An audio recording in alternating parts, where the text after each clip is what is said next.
Imagine waking up one day to find a massive pool sitting on your land that you own and have every right to, but the HOA has decided to build a community pool right there. Sounds insane, right? Well, that's exactly what happened to me.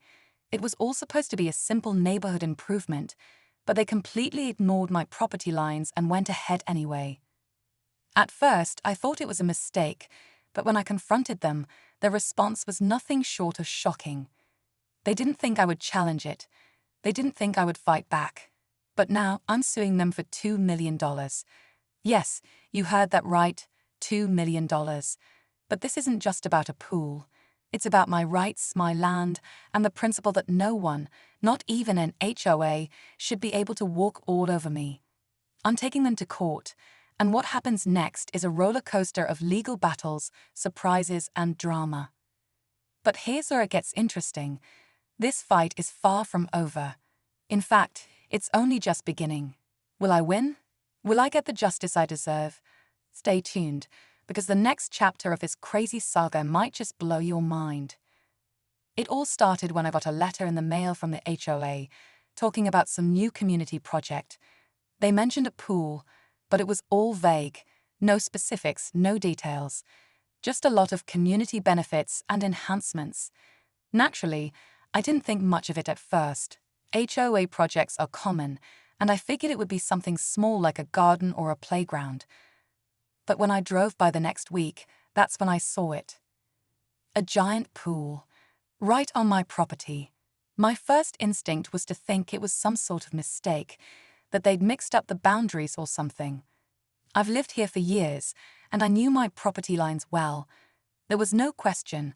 I wasn't part of the project, and they had no right to build anything on my land. I immediately reached out to the HOA, but what happened next was even more frustrating. They didn't apologize, they didn't offer to fix it. Instead, they insisted they had the right to build there. They tried to make me feel like I was the one being unreasonable. It was clear they thought I would just let it slide. That's when I decided enough was enough. I wasn't going to let them bully me. I started gathering evidence, talking to lawyers, and figuring out exactly what my next steps were. But what I didn't know was how deep this mess was really going to get. The more I dug into the situation, the more I realized how messy things were. The HOA wasn't just a neighborly group trying to improve the community. It was a powerful organization with legal teams and deep pockets. And it wasn't just my property they had messed with. I began talking to other homeowners, and it turns out I wasn't the only one. A few others had been quietly pushed around over the years. The HOA had a pattern of overstepping boundaries, making decisions without consulting the people who lived here. One neighbor, Carol, had been dealing with them for years over a smaller dispute, but she'd always been too intimidated to take it further. Her experience made me realize how manipulative they could be, using their influence to intimidate residents into backing down. That's when I started to feel the weight of this battle, not just for my property, but for everyone who had been taken advantage of. But things were even more complicated than I thought. As I gathered more evidence, I discovered that the HOA had actually been skimming money off community funds for years. This wasn't just a simple land dispute, it was turning into something bigger. There was corruption at play, and the pool was just the tip of the iceberg. The more I found, the more I realized the stakes were higher than I'd ever imagined. I wasn't just fighting for a piece of land anymore. I was up against an entire system that had been abusing its power, and now I had to decide how far I was willing to go to expose it. But there was a problem. Every time I got closer to the truth, the HOA seemed to push back harder, with threats and intimidation, and I had no idea just how far they would go to protect their secrets. As the weeks passed, the pressure kept building. The HOA started pulling out all the stops, sending me letters full of threats, trying to scare me into backing off. But I was done being intimidated. I hired a lawyer, someone who knew how to deal with these kinds of corporate bullies. Together, we started piecing together a solid case, gathering more and more documents that exposed their shady practices. It wasn't just about the pool anymore. It was about exposing everything they'd been hiding for years. But the deeper I dug, the more dangerous things became. One night, I found my car had been keyed. A few days later, my mailbox was smashed.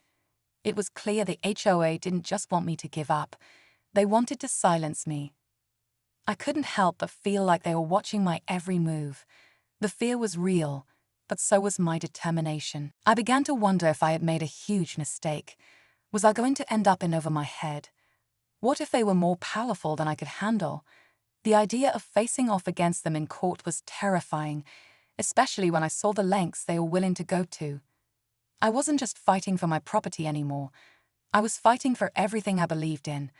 I was up against a system that had all the resources and the power. Then came the moment that nearly broke me. My lawyer received an anonymous tip, a warning that the HOA was planning something huge, something that would change everything. Whatever it was going to happen soon. And I had no idea if I'd be ready when the storm finally hit. The only thing I knew for sure was that the next move would be theirs, and it could either end this whole thing or make it explode into something far bigger than I'd ever imagined. The night after I received the anonymous tip, I couldn't sleep. My mind was racing, trying to figure out what the HOA could be planning next. I kept wondering, was this their final move? Had they finally decided to end things for good? The next day, I went to the local courthouse to gather some last-minute information. I needed to be ready for anything, especially with how unpredictable this whole situation had become. That's when things took an unexpected turn. While I was at the courthouse, I overheard a conversation between a couple of lawyers. They were talking about a new project that the HOA was funding, something that didn't seem to have anything to do with the pool. I caught enough of the conversation to know they were getting ready to launch something much bigger. It was like the entire neighborhood was about to change in ways I couldn't even begin to understand. But the real shock came later that day when I received a call from my lawyer. They had discovered that one of the HOA board members, the very person I had been negotiating with, was involved in an entirely different scandal. Turns out, this wasn't just about property lines and land. This was connected to a larger conspiracy involving embezzlement, fraud, and even bribery. The HOA was operating under the radar, pulling strings with local authorities to cover up their illegal activities. I had no idea how deep this went or how dangerous it could be. With every new piece of information, the stakes kept rising. It wasn't just a simple lawsuit anymore. I was in the middle of something much bigger, and if I didn't act fast, I might just become a casualty of the chaos the HOA was trying to hide. The day of the court hearing finally arrived, and I could feel the tension building in my chest. I had everything I needed: evidence, witnesses, the full weight of my case. The HOA had already underestimated me, thinking I'd cave under pressure. But now, it wasn't just about the pool or the land. It was about holding them accountable for all the lies, the manipulation, and the harm they caused. I walked into that courtroom with the determination that no matter what happened, I wasn't walking out without a fight. But nothing could have prepared me for what happened next. Just as we were about to begin the proceedings, my lawyer's phone rang.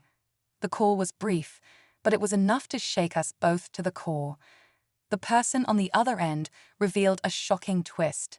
The HOA's top legal advisor, the very one who had been pulling the strings behind the scenes, had just turned state's witness. Not only did they admit to being part of the fraudulent activities, but they also implicated several high-ranking officials in the local government who were in on the scheme. The courtroom went silent as we processed the information. The stakes had just escalated to a whole new level. It wasn't just a fight over my land anymore. This was a full-blown corruption scandal, and the people involved were powerful enough to bring down entire political structures. But the real shock came when the advisor handed over one final document, one that none of us had expected. It was a contract signed years ago with my name on it. The HOA had secretly bought my property without my knowledge and forged my signature. I had been a victim of their scheme all along, and they had planned to quietly take my land and bury the truth. In that moment, everything clicked into place. The pool, the intimidation, the hidden deals, it had all been part of a larger plan. But with the advisor's confession and the evidence we had gathered, the HOA's empire began to crumble. They tried to fight back, but the weight of the truth was too much. As the judge ruled in my favor, I couldn't help but feel a mix of relief and disbelief. I had won, but just as I thought the nightmare was over, I received one final, unexpected message, a warning from the very same person who had tipped me off about the conspiracy. It read, "This isn't the end. Someone higher up is still watching you." And just like that, the story was far from over. The warning lingered in my mind for days, but with the court victory, I knew I had taken a major step in the right direction. The HOA's leadership was ousted, their corrupt dealings exposed, and the land that had been stolen from me was finally returned. The judge's ruling not only awarded me $2 million, but also ensured the HOA would never operate the same way again. I felt a deep sense of justice, not just for myself, but for everyone who had been wronged by their greed. But that cryptic message stayed with me. Who else was out there, pulling strings from the shadows? Despite the victory, I knew the fight wasn't over. The deeper I looked into the system, the more I realized how fragile it all was, how easily power could be abused. As for the anonymous tipster, I never found out who they were, but I'll always be grateful for their help. In the end, the story wasn't just about a pool on my land. It was about standing up to a system that thought it could take advantage of people. It was about proving that, even against overwhelming odds, the truth can still win. And if you fight hard enough, even the most powerful forces can be brought to their knees.